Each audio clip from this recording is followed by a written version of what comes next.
और फिर एक दिन वो मुझसे बोली कि क्यों ना हम शादी कर लें और शादी करके हमेशा हमेशा के लिए दुबई शिफ्ट हो जाएं। क्यों, फिल्म इंडस्ट्री से मन भर गया? आजकल अच्छे टैलेंट की कदर ही कहाँ है। सोचा था सुपरस्टार रमेश खत्री के साथ फिल्म करके किस्मत बदल जाएगी, पर कोई जादू हुआ ही नहीं। सर जादू तो मुझ पे चलाना चाहती थी। नमस्कार, आदाब। क्राइम पेट्रोल सिटी क्राइम्स अध्याय के आज के एपिसोड में आप सबका स्वागत है। आज के दौर में जहां हर पल हम प्रगति की ओर बढ़ रहे हैं, वहीं हिंदुस्तान के हर शहर की रफ्तार भी 10 गुना बढ़ चुकी है। और इस रफ्तार ने एक अजीब सा असंतुलन पैदा कर दिया है, जहां आसमान को छूती हर मल्टी स्टोरी बिल्डिंग की बगल में एक बड़ा सा स्लम है। हर बड़े शॉपिंग मॉल के करीब रोड पर लगी दुकान है। जहां नौकरी एक है तो 10 दावेदार हैं। कोई सामर्थ्य है तो कोई असामर्थ्य। एक अजीब सा असंतुलन इस शहर को जकड़े हुए है। एक ऐसा शहर जहां कुछ भी मुफ्त में नहीं मिलता। यहाँ छोटी से छोटी चीज की भी एक कीमत है और कई बार इस कीमत का भुगतान बहुत भारी पड़ सकता है।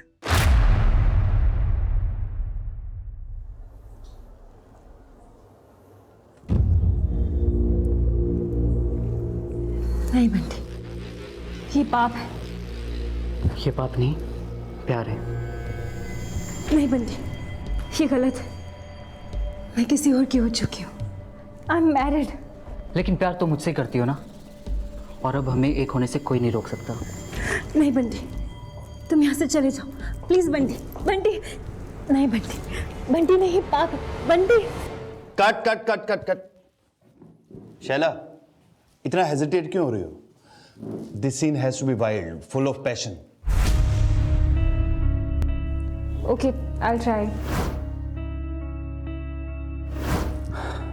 लंच टाइम हो गया और एक शॉट भी नहीं हुआ।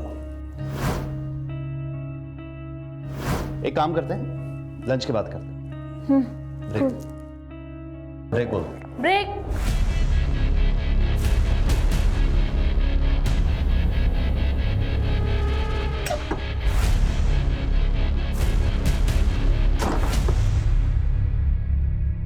तुम शैला कहाँ है यार? 5 बजे निकल जाऊंगा मैं। एक फिल्म करते ही सब अपने आप को सुपरस्टार समझने लगते हैं। शैला रेडी नहीं है क्या? मेरी मर्जी में जहां भी जाऊं, you can't stop me, okay? तुमने अगर मुझे छोड़ा तो मैं तुम्हारा करियर ही नहीं तुम्हें भी खत्म कर दूंगा। तुम्हारी इतनी औकात। शैला 1 घंटे से शॉट रेडी है। पूरी यूनिट वेट कर रही है।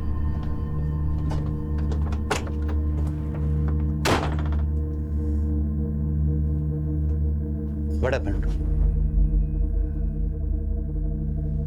Mahesh, I need a break. I can't work now. I really need to take rest. मैं यहाँ पर पूरा सेट लगा कर बैठा हूँ और तुम्हें ब्रेक चाहिए। I'm sorry Mahesh, पर मुझे 3 दिन का ब्रेक चाहिए। And I promise, वापस आने के बाद मैं एक ही स्ट्रेच में तुम्हारा सारा काम खत्म कर दूंगी। Promise. ठीक है, बट प्लीज अपने वर्ड्स पे रहना। I have invested all the money in this film. I can't suffer losses. Please be back after 3 days. Sure, don't worry.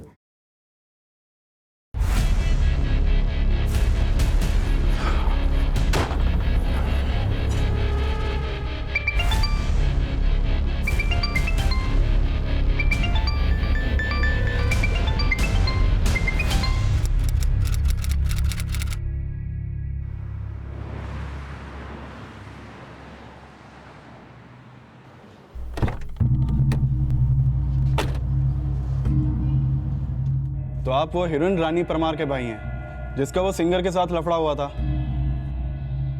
क्यों, बहन ने फिर से कोई लफड़ा कर दिया क्या?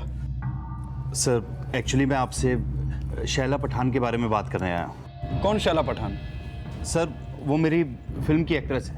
मैंने उसे पहली फिल्म बेवफा हसीना में लॉन्च किया था, वो 70s के सुपरस्टार रमेश खत्री जी के साथ। अब ये मेरी दूसरी फिल्म मेरे प्रेयसी में काम कर रही है। नहीं बंटी, ये पाप है। ये पाप नहीं, प्यार है। शैला पठान ने 1 हफ्ता पहले मुझे सेकंड शेड्यूल की डेट्स दी थी। अब उसका फ़ोन भी स्विच ऑफ है, उसके घर पे भी लॉक लगा हुआ है। सर, वो मुझसे 50% पैसा एडवांस ले चुकी है और उसके अनप्रोफेशनल एटीट्यूड की वजह से मुझे बहुत लॉस हो रहा है। देखिए महेश जी, अब कल को आपकी हीरोइन आकर हमसे कहेगी कि आपने उसे पैसा नहीं दिया इसलिए वो शूट पे नहीं आई, तो क्या होगा?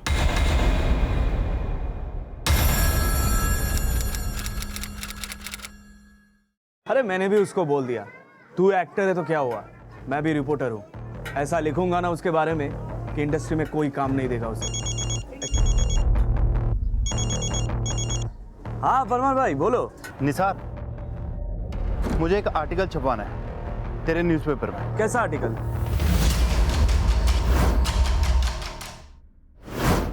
अपने नुकसान की भरपाई के लिए महेश परमार ने अपने रिपोर्टर मित्र निसार का सहारा लिया। उसे यकीन था कि शैला ये आर्टिकल पढ़कर डर जाएगी और फिल्म की शूटिंग पूरी करने को राजी हो जाएगी, लेकिन शैला की बजाय किसी और ने अपनी प्रतिक्रिया जाहिर की।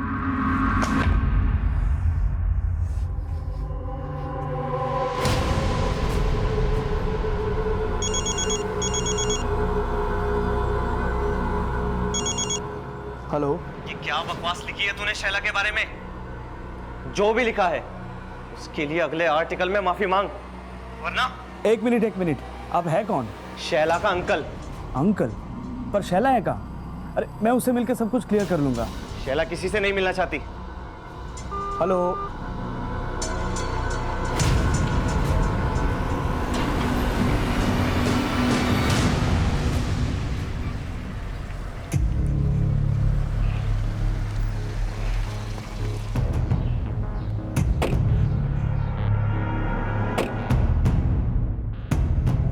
शैला मैडम के घर पे तो पिछले कई महीनों से ताला लगा है। अच्छा, वो और उसकी फैमिली गई कहाँ, कुछ पता है आपको? वो सब तो हमको नहीं पता, लेकिन कई दिनों पहले सब एक साथ निकले थे यहाँ से।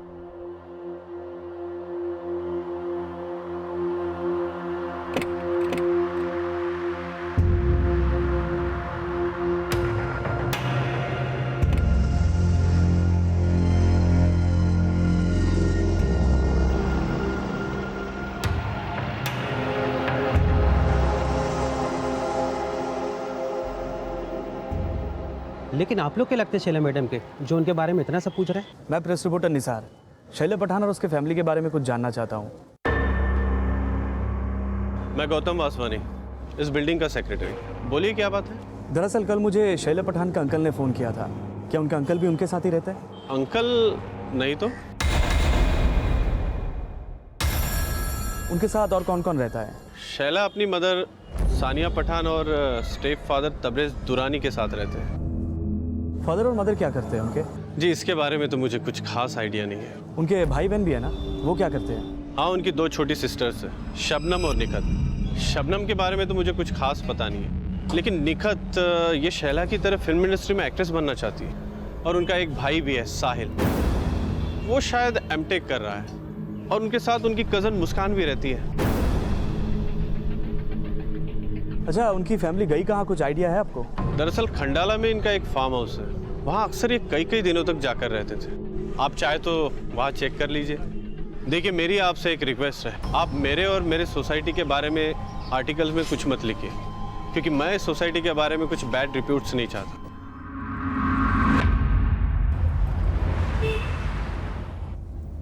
इस एरिया में 3 और 2 BHK फ्लैट्स मिनिमम 6-7 करोड़ के होंगे। ऐसे इसके फैमिली के पास इतने पैसे आए कहाँ से? इसके फादर क्या करते थे? आई डोंट नो यार, लेकिन जब मैंने उसे मेरी प्रेयसी फिल्म के लिए साइन किया था, तब उसने मुझे अपने खंडाला वाले फार्म पे बुलाया था और वहाँ पे 2 अरबी लोगों से मिलवाया। Mahesh, he is Tayyab Bin and he is Rezidul. Nice meeting. ये दोनों बॉलीवुड फिल्म प्रोड्यूस करने में इंटरेस्टेड हैं, सो इफ यू वांट हम इनके साथ में अपना प्रोजेक्ट डिस्कस कर सकते हैं। फिर उसके बाद वो बोली कि उसके साथ अमान खान को फिल्म करने के लिए मैं कन्विंस करूँ। मैंने शैला को बोला कि एक बार मेरी ये फिल्म कंप्लीट हो जाए, उसके बाद मैं उनकी फिल्म के बारे में सोचूं। अच्छा, तू तो उनके खंडाला वाले फार्म हाउस पे गया था ना? बिल्डिंग सेक्रेटरी भी कह रहा था कि वो लोग वहीं रह सकते हैं। एक बार चल के देखे, शायद वही हो।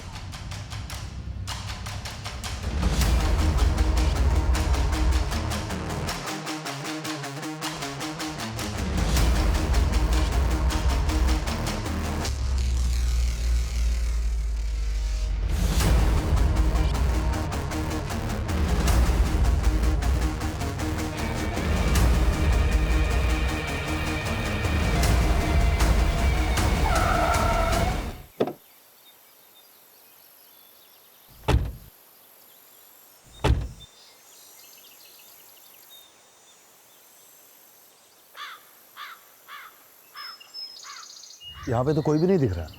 गार्ड भी नहीं दिख रहा यार। ये दरवाजा भी खुला है। चलो अंदर चल के देखते हैं क्या।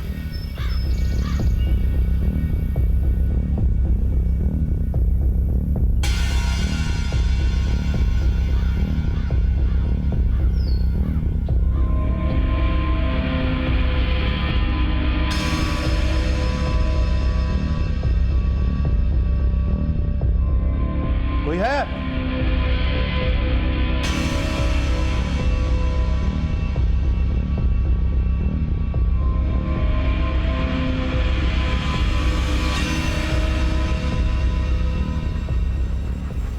निसार, ऐसे अंदर जाना ठीक नहीं है। कुछ ठीक नहीं लग रहा तभी तो जा रहा हूं महेश। फार्म हाउस लॉक नहीं, बाहर एक गाड़ी भी खड़ी है और ये सब कुछ देख। तुम्हें शैला के अंकल ने फोन किया था ना कल? हाँ। एक बार उनको कॉल करके देखो।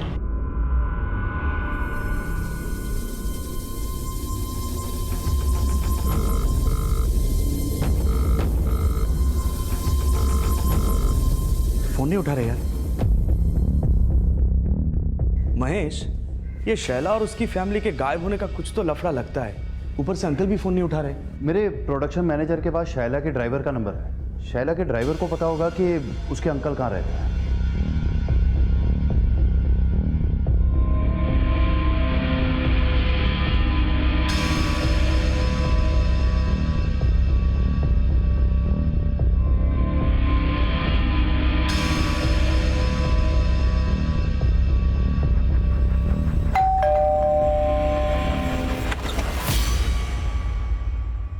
जी बोलिए। एक्चुअली शैला पठान के ड्राइवर ज्ञान पांडे ने आपका एड्रेस दिया था।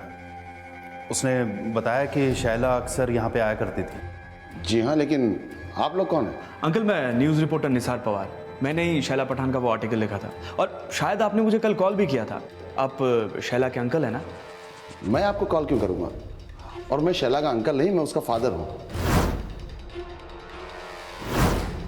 आप लोग यहाँ क्या करने आए? जाकिर शैला पठान के पिता और शैला की मां सान्या के पहले पति थे, जिनका अब तलाक हो चुका था और सान्या ने अब तबरेज से शादी कर ली थी।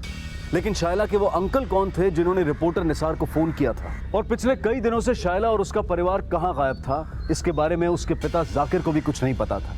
और निसार और डायरेक्टर महेश के उनसे मिलने के बाद उनके द्वारा शैला और उसके परिवार की मिसिंग कंप्लेंट दर्ज करवा दी गई और जल्द ही पुलिस शैला के वर्सोवा वाले घर पहुंची।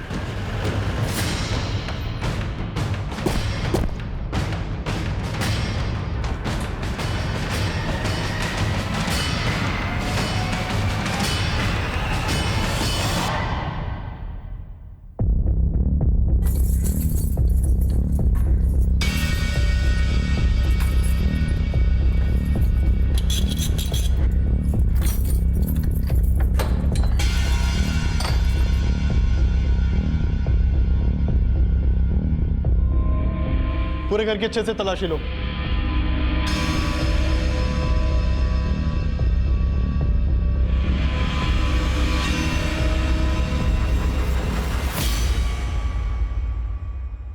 ये तो सैटेलाइट फोन है।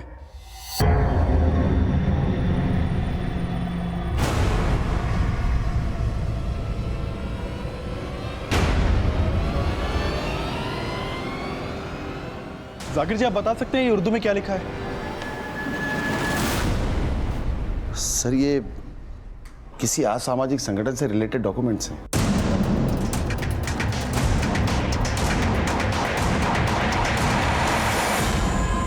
शैला पठान के घर से असामाजिक गतिविधियों से जुड़े डॉक्यूमेंट्स और सुराग का मिलना और शैला और उसके परिवार का इस तरह से अचानक गायब हो जाना काफी संदिग्ध नजर आ रहा था। ये पूरा मामला अब काफी बड़ा रूप ले चुका था और जल्द ही इस केस की अगुवाई मुंबई क्राइम ब्रांच के डीसीपी गुरवेश नागरे को सौंप दी गई। शैला पठान के वर्सोवा वाले फ्लैट से जो असामाजिक गतिविधियों के डॉक्यूमेंट्स मिले थे, उसके फोटोग्राफ्स और वो सैटेलाइट फोन तुरंत नेशनल इंटेलिजेंस एजेंसी NIA को भेज दो। वो लोग सैटेलाइट से इनकरप्टेड डेटा को डिकोड करेंगे। अपने सोर्सेज से पता करो ये शैला पठान और उसकी फैमिली वाकई किसी असामाजिक ऑर्गेनाइजेशन से रिलेटेड है या नहीं। और वो डायरेक्टर महेश परमार, उसने कहा था कि शैला ने उसे 2 अरबी इन्वेस्टर से मिला था। क्या नाम था उनका? He's Tayyab bin and he's Rezidul. Nice meeting. Tayyab Bin और रजिदुल। लेकिन उस महेश परमार ने बताया कि वो उनसे सिर्फ एक बार मिला था, इसलिए उनके बारे में कुछ ज़्यादा जानता नहीं है। दामले, इस शैला पठान की पूरी फैमिली गायब है। उसके कॉल रिकॉर्ड निकालो, हो सकता है कि उससे कुछ मिल जाए। और ये रिपोर्टर निसार, उसने कहा था कि शैला के किसी अंकल ने उसे कॉल किया था। पता करो कौन से नंबर से उसे कॉल आया था। सर, शैला पठान के बॉयफ्रेंड सलीम खान को बुलाया है। गुड। सर एक्चुअली वो शैला कह रही थी कि वो अपनी फैमिली के साथ दुबई शिफ्ट होने वाली है। इस बात पे मैं थोड़ा अपसेट हो गया और सर गुस्से में वो सब कुछ निकल गया। मेरी मर्जी में जहां भी जाऊं, you can't stop me, okay? तुमने अगर मुझे छोड़ा तो मैं तुम्हारा करियर ही नहीं तुम्हें भी खत्म कर दूंगा। दुबई में कहाँ शिफ्ट होने वाली थी, कुछ बोला था? नहीं सर, इस बारे में तो उसने कुछ नहीं बताया। उस बारे में नहीं बताया, लेकिन इस बारे में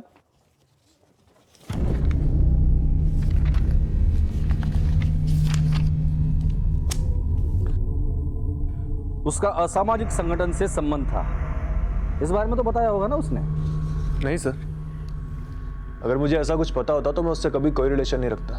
कैसा रिलेशन था तुम्हारा शैला के साथ? सर मैं शैला से प्यार करता था। और फैमिली? नहीं सर, उसकी फैमिली के बारे में मैं कुछ नहीं जानता। सर शैला बॉलीवुड की टॉप एक्ट्रेस बनना चाहती थी, लेकिन अचानक से उसका दुबई जाने का फैसला बहुत अजीब लगा मुझे।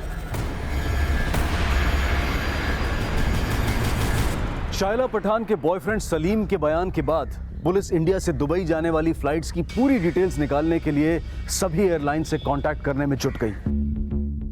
और शायला पठान की हाउसिंग बिल्डिंग में की गई पूछताछ में सामने आया कि शैला, उसकी मां Saniya, step father Tabrez, sisters Shabnam और नेहकत, ब्रदर साहिल और कजन मुस्कान 5 मार्च 2011 की सुबह 2 अलग-अलग कार से कहीं जाने के लिए निकले थे।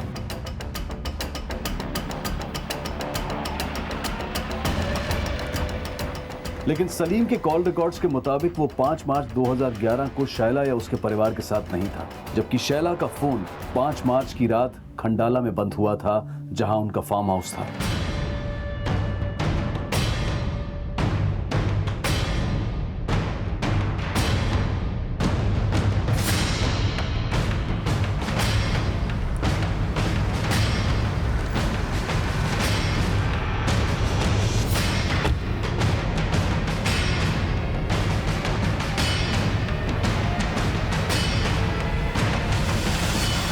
लेकिन फार्म हाउस पर जो कार मिली वो शैला की मां सानिया की थी, जबकि शैला की कार गायब थी। गाड़ी सर चेक करो गाड़ी को। दामले, सानिया पठान की गाड़ी के डिटेल्स हर जगह सर्कुलेट कर दो। वैसे आप 20-25 किलोमीटर के रेडियस में सीसीटीवी होना मुश्किल है, फिर भी कोशिश करो इस बंगले की तरफ आने जाने वाले रास्ते में कहीं सीसीटीवी हो और उसने शैला पठान की गाड़ी को कैप्चर किया। सर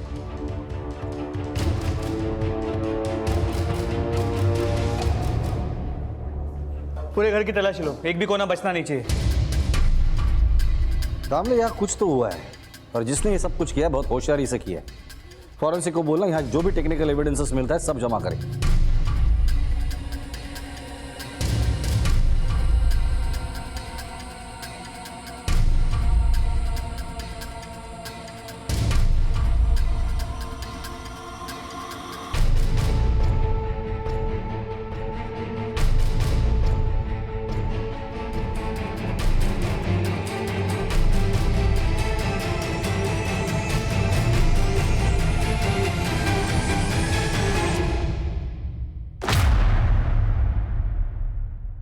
सर मैं इस लड़के को नहीं जानता, शायद शैला का दोस्त हो। शैला आपकी और सानिया की बायोलॉजिकल डॉटर थी। शैला की बाकी के भाई बहन क्या वो भी आपके और सानिया के? जी नहीं सर, सर शैला और शबनम ये दोनों मेरी बेटी हैं। निखत और साहिल उसके दूसरे हस्बैंड्स हैं। और ये है मुस्कान, ये सानिया की आपा की बेटी है। उसके वालिद का इंतकाल हो गया तो तब से इन्हीं के साथ रहती। लेकिन ये तबरेज, ये तो काफी जवान लगता है। फिर ये निखत और साहिल? नहीं सर, निखत और साहिल ये तबरेज की नहीं, इरफान शेख की औलाद है। हमारे तलाक के बाद सानिया ने इरफान से शादी कर ली थी और काफी समय पहले उसका भी इंतकाल हो गया। वैसे आपका और सानिया का तलाक क्यों हुआ था? सर इरफान और मैं बहुत अच्छे दोस्त थे, पर उसका और सानिया का ये हो गया। लेकिन शैला का मुझसे बहुत अच्छा लगाव है और वो अक्सर मुझसे मिलने आया करती है।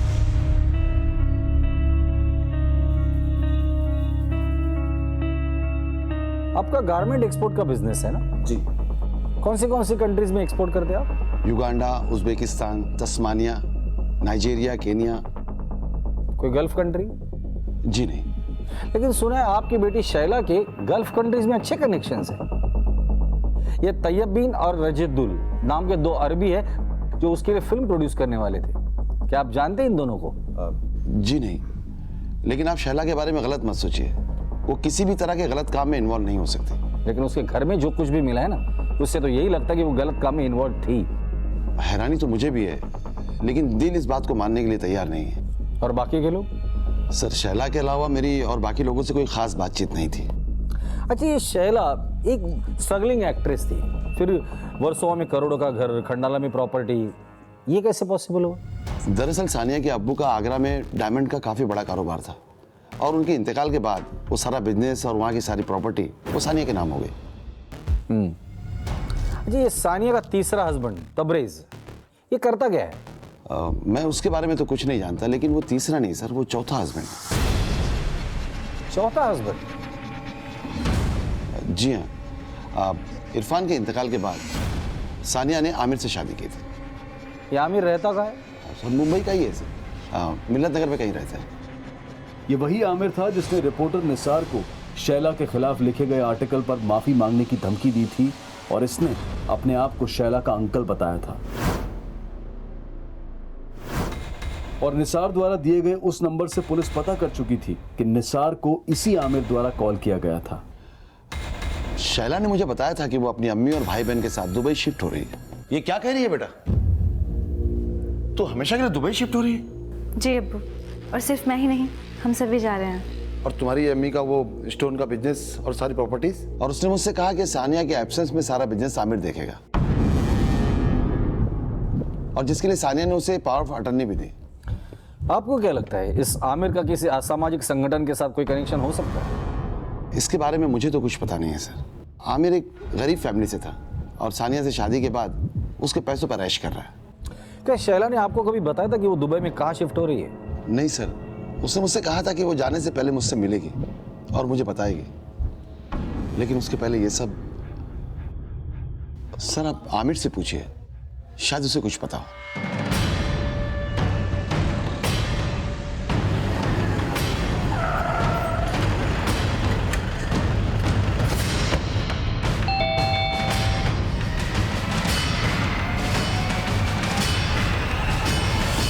सर मैंने उस रिपोर्टर को कोई धमकी नहीं दी, बस इतना कहा कि वो शैला के बारे में गलत ना लिखे।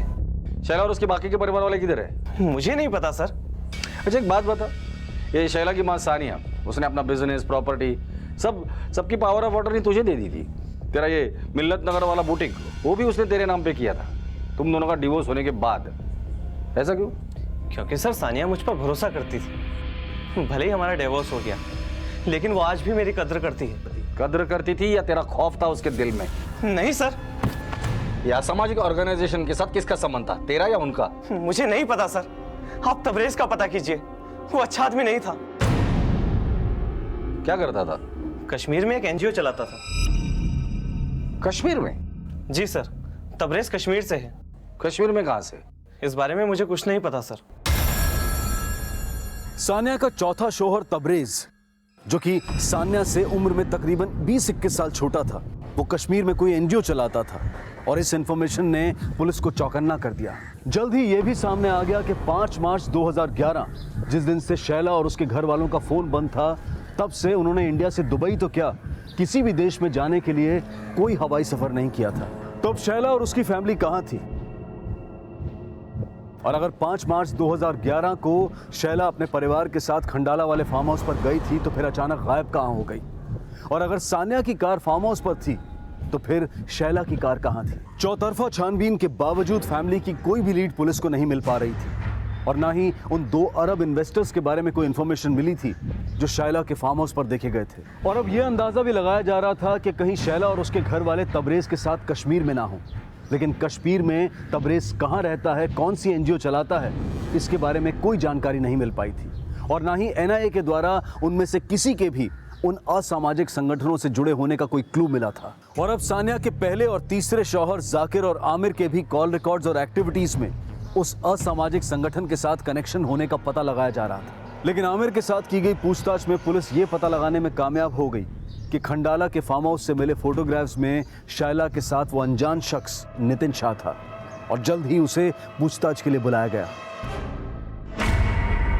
सर, एक वक्त था जब शैला और मैं अच्छे दोस्त हुआ करते थे, लेकिन काफी समय से हम दोनों के बीच में कोई कांटेक्ट नहीं है। अच्छा, पर हमने तो सुना कि तुम और शैला शादी करने वाले थे और शादी के बाद दुबई सेटल होने का प्लान था। सर, ऐसा शैला सोचती थी कि मैं उससे शादी करूंगा, लेकिन बहुत ही जल्द मुझे उसकी असलियत पता चली। असलियत? कैसी असलियत? सर, करीब 1 साल पहले मेरी और शैला की मुलाकात एक पेस्ट्री पार्टी में हुई थी और फिर हम दोनों काफी मिलने जुलने लगे।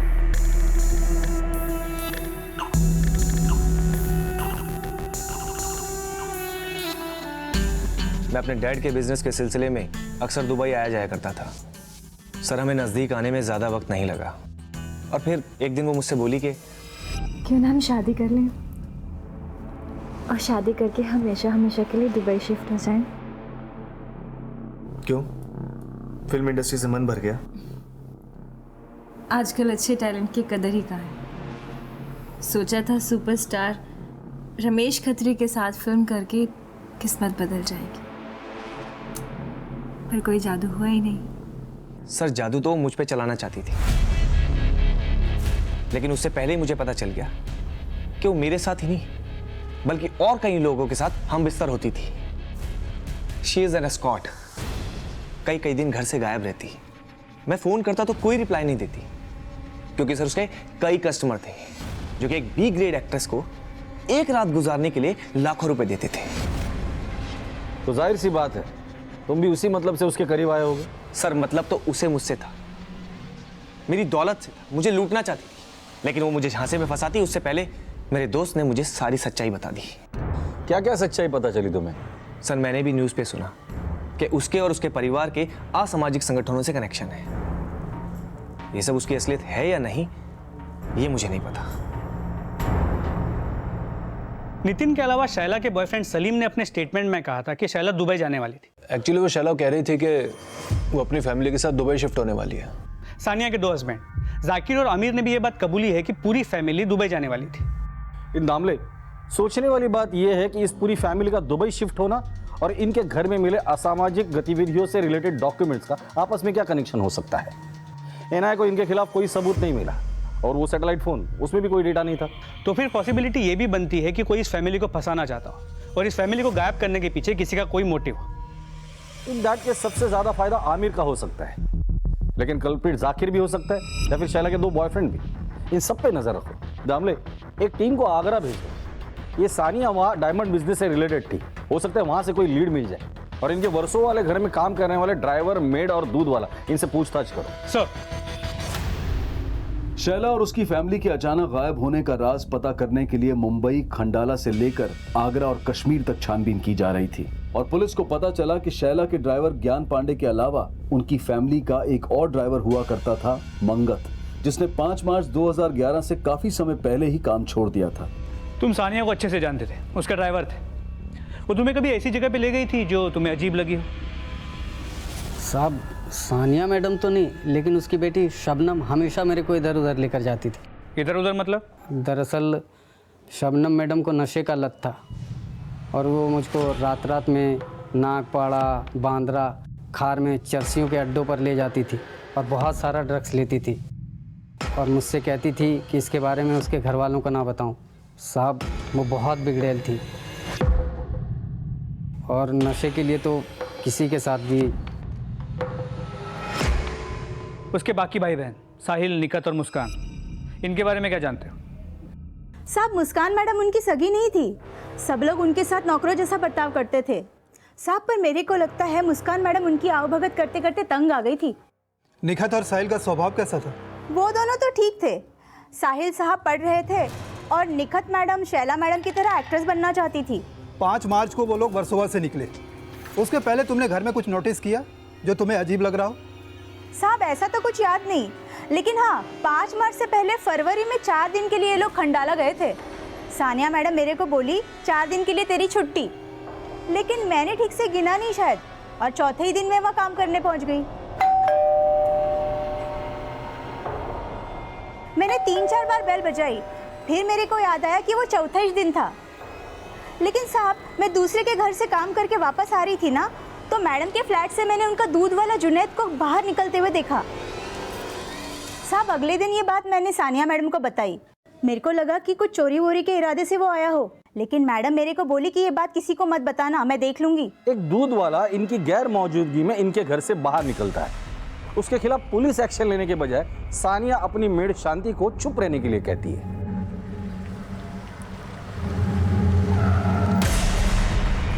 ऐसा तभी होता है जब वो इंसान उसका खास हो या फिर राजदार।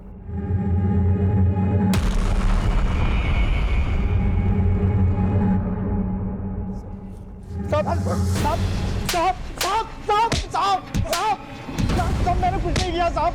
शैला पठान के फैमिली के गैर मौजूदगी में उसके घर में क्या करने गया था? चोरी करने गया था? नहीं साहब, मैं तो वहाँ दूध की डिलीवरी करने गया था साहब। घर के बाहर ताला लगा हुआ था और तू डिलीवरी करने गया था दूध की? नहीं साहब, उस दिन घर पर ताला नहीं था, अंदर सानिया मैम थी।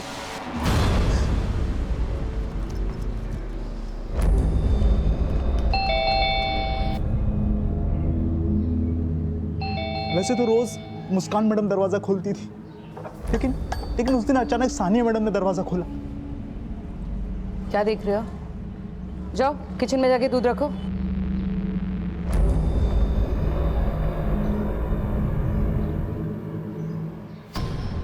और जैसे ही मैं किचन के अंदर गया, सानिया मैडम पीछे से आई और मुझसे बोली कि घर पर कोई नहीं है। तो क्या इतने इशारे भी नहीं समझता? वैसे तो हर समय घूरता रहता है। नहीं मैम। शर्मा मत। शर्म तो आपको आनी चाहिए मैडम जी।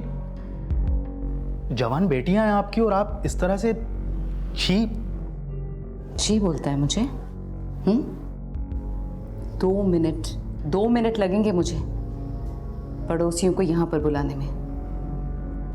रेप का इल्जाम लग गया ना एक बार तो जिंदगी भर जेल में काटेगा। चुपचाप चल।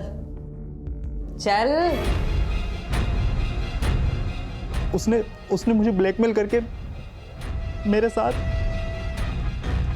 साहब अपनी हवस पूरी करने के बाद वो बोली कि मैंने उसका रेप किया है और अगर मैंने उसकी बात नहीं मानी तो वो मुझे साहब जब तक उसके परिवार के लोग नहीं आ गए वहाँ पर तब तक मुझे ज़बरदस्ती वहाँ रहना ही पड़ा। हमसे बचने के लिए कोई कहानी तो नहीं सुना रहा है? नहीं साहब, ये बात सच्ची है। अगर ये दूध वाला जुनैद सच बोल रहा है तो हो सकता है उसी ने सानिया से बदला लेने के लिए सानिया और उसके पूरे परिवार को गायब कर दिया। दामले, सोचने वाली बात यह है कि शैला की मां सोनिया, उसका चौथा पति तबरेज, उससे उम्र में कम से कम 20-21 साल छोटा होगा। उसके बावजूद उसने दूध वाले जुनैद के साथ वो सब कुछ किया। तो हो सकता है कि उसका कोई सीक्रेट लवर भी हो और इस सीक्रेट लवर का किसी असामाजिक संगठन के साथ कोई कनेक्शन हो। शैला और शबनम की भी थी। शैला एस्कॉर्ट सर्विस से जुड़ी थी और शबनम ड्रग एडिक्ट। ये पूरी फैमिली ही टेढ़ी है, लेकिन फिर भी ये समझ में नहीं आ रहा कि ऐसा क्या हुआ होगा कि उन्हें एक असामाजिक संगठन से जुड़ना पड़ा और उसके बाद वो सब फरार हो गए। लफड़ा तो बहुत बड़ा होगा, इसलिए तो पूरी फैमिली गायब है। या फिर ऐसा भी हो सकता है कि फैमिली में से किसी एक आदमी ने इन सबको गायब किया है। सबकी कमजोरियां तो पता चल गई, लेकिन इस मुस्कान, इसकी कमजोरी पता नहीं चली। और सुना है कि ये मुस्कान पूरी फैमिली से बहुत नफरत करती थी। दामले, कि इस मुस्कान ने तो पुलिस ने हर सस्पेक्ट को खंगाला। आगरा, कश्मीर, खंडाला, मुंबई, फैमिली के उस असामाजिक संगठन से कनेक्शन से लेकर नफरत, दुश्मनी, लालच, आपराधिक साजिश, हर एंगल को खंगाला गया, लेकिन शैला और उसके परिवार की कोई लीड नहीं मिली। पुलिस को शैला पठान की फैमिली के गायब होने का साफ मकसद समझ में नहीं आ रहा था। शैला पठान और उसकी फैमिली को गायब हुए 6 महीने बीत चुके थे, लेकिन अब तक कुछ हासिल नहीं हुआ था। लेकिन 6 महीने के बाद कुछ ऐसा हुआ जिसने इस केस का पैमाना और भी बड़ा कर दिया।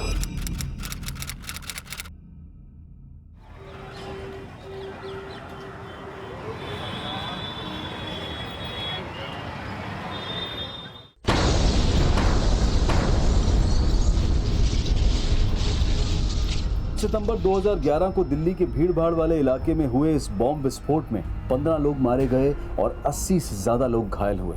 और विस्फोट के चंद घंटों बाद ही एक ईमेल के द्वारा इस ब्लास्ट की जिम्मेदारी उस असामाजिक संगठन द्वारा ली गई जिनसे शैला और उसके परिवार का कनेक्शन होने का शक खड़ा हुआ था। और एनआईए के ऑफिसर धर्मेश कटारिया को इस ब्लास्ट की जांच सौंपी गई और जल्द ही वो आईपी एड्रेस ट्रैक कर लिया गया जहां से वो संदिग्ध मेल भेजा गया था। वो मेल कश्मीर के एक साइबर कैफे से भेजा गया था जहां पर एनआईए ने रेड मारी और कई संदिग्धों को गिरफ्तार किया। और उसी एरिया से पुलिस ने एक अज्ञात कार भी बरामद की और पाया गया कि ये कार मुंबई के वर्सोवा एड्रेस पर शैला पठान के नाम रजिस्टर्ड थी। ये वही कार थी जिसमें 5 मार्च 2011 को शैला को अपनी फैमिली के साथ कहीं जाते हुए देखा गया था। शैला पठान 6 महीने से अपने फैमिली मेंबर के साथ गायब है और उनके घर से असामाजिक गतिविधियों से जुड़े डॉक्यूमेंट्स और सैटेलाइट फोन भी मिला है। और गाड़ी यहाँ पर कश्मीर में मिली है। हो सकता है वो 6 महीने से यहीं पर रह रहे हो। हमें भी ऐसा ही शक था। शैला पठान का स्टेप फादर तबरेज, वो कश्मीर से। आप ऐसा कीजिए, शैला और उसके स्टेप फादर तबरेज और बाकी फैमिली मेंबर्स की डिटेल भेज दीजिए। हम यहाँ पर ढूंढते हैं उन्हें। हो सकता है वो यहीं पर छिपे हों। ठीक है सर। शैला के स्टेप फादर तबरेज समेत शैला पठान के हर फैमिली मेंबर को एक बार फिर से एनआईए के द्वारा इन्वेस्टिगेट किया जा रहा था और फोरेंसिक टीम को शैला पठान की गाड़ी में एक ट्रैवल एजेंसी का विजिटिंग कार्ड मिला था।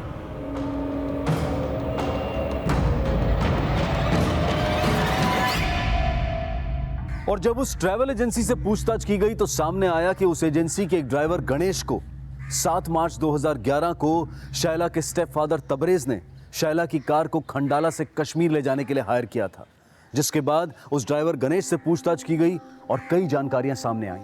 खंडाला से शैला पठान के कौन कौन से फैमिली मेंबर्स को लेकर तो कश्मीर गया था? साहब मेरे साथ तो कोई नहीं था साहब, पर तबरेज सेठ और उनका दोस्त दूसरी गाड़ी में मेरे साथ साथ चल रहे थे। कौन दोस्त? वो तो मैं नहीं जानता साहब, पर जब आगरा पहुंचकर मेरी गाड़ी पंचर हुई तब मैंने तबरेज सेठ के साथ उनको देखा था।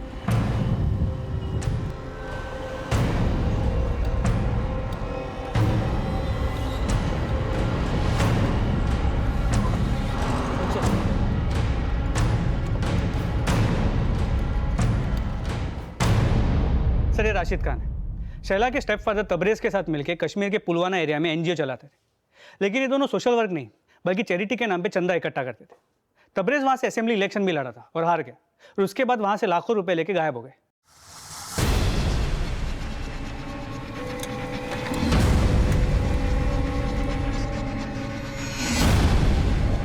क्या यही आदमी था? हाँ साहब यही था वो। इसका मतलब शैला की फैमिली अब कहाँ है? ये या तो तबरेज या फिर ये राशिद ही बता सकता है।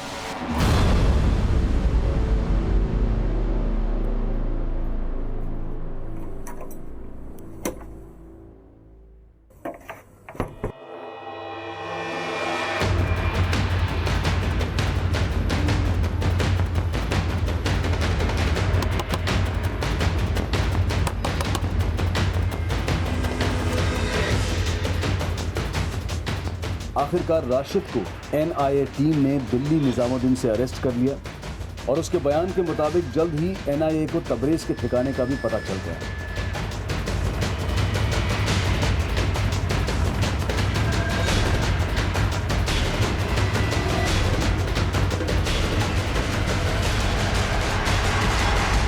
और एनआईए ने शैला पठान के स्टेप फादर तबरेज को पूछताछ के बाद मुंबई पुलिस के हवाले कर दिया।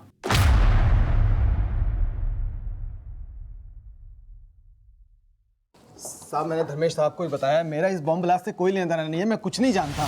बताया उन्होंने मुझे, लेकिन शैला पठान की फैमिली के गायब होने के बारे में तो तुझे पता होगा। देख तबरेज, अपना मुंह खोल दे, क्योंकि तेरे राशिद ने अपना मुंह खोल दिया है। 5 मार्च की रात वो तेरे साथ तेरे खंडाले वाले फार्म हाउस पे था, ये पता चल चुका है हमें। बोल बोल। साहब, इस राशिद को मैंने ही खंडाला वाले फार्म हाउस पे जॉब पे लगवाया था, क्योंकि इस सानिया से तंग आ गया था मैं। झूठे सपने दिखाए थे इसने मुझे कहती थी कि मैं हीरो जैसा लगता हूँ और मुझे अपनी बेटी की तरह फिल्म इंडस्ट्री में हीरो बनाएगी। अपना पति बना के मुझे नौकर बना दिया था उसने। मुझसे शादी करने के बाद उसने अपने ड्राइवर मंगत की भी छुट्टी कर दी और मुझे ड्राइवर ही नहीं बल्कि डिलीवरी बॉय बना दिया था। इतना ही नहीं सर, मुझे शौहर बनाकर उसने पावर ऑफ अटर्नी अपने तीसरे पति आमिर के नाम कर दी। पानी नाक के ऊपर हो गया था सर, इसलिए 5 मार्च की रात को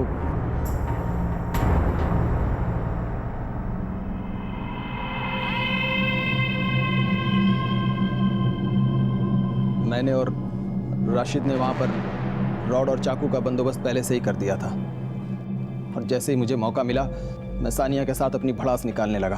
तूने समझ क्या रखा है? नौकर बनाने के लिए शादी की थी तूने मुझसे? फिर इतनी मजाल मुझसे उसी बात में बात करता है।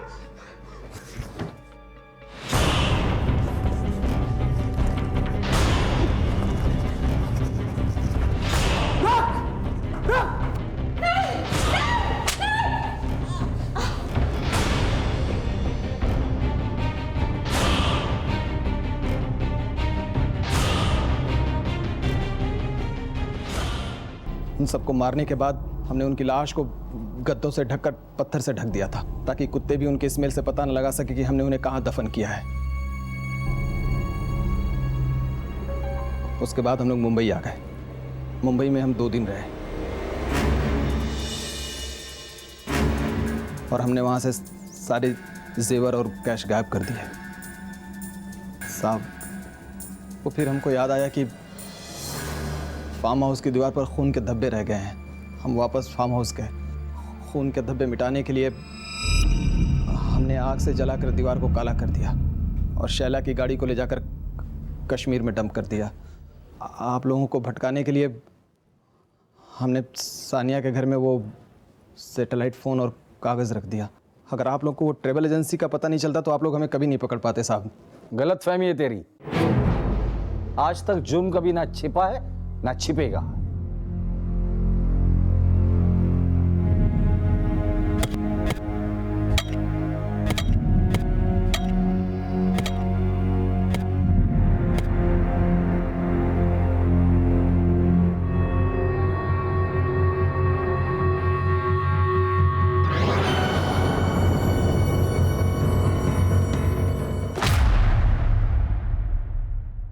पुलिस ने जब इन बॉडीज का पोस्टमार्टम करवाया तो पता चला कि शायला पठान और उसकी बहनों शबनम और मुस्कान के लंग्स में मिट्टी थी, जो इस बात की तरफ इशारा कर रही थी कि जब उन्हें दफनाया गया था तब वो जिंदा थी।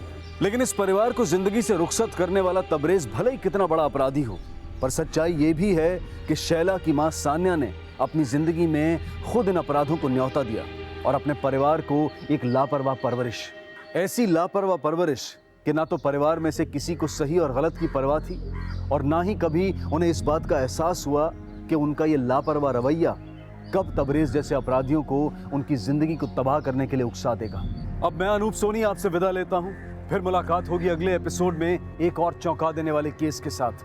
तब तक अपना और अपने परिवार का ख्याल रखें और देखते रहें क्राइम पेट्रोल सिटी क्राइम्स। सबक एक को, सीख हम सबको। जय हिंद।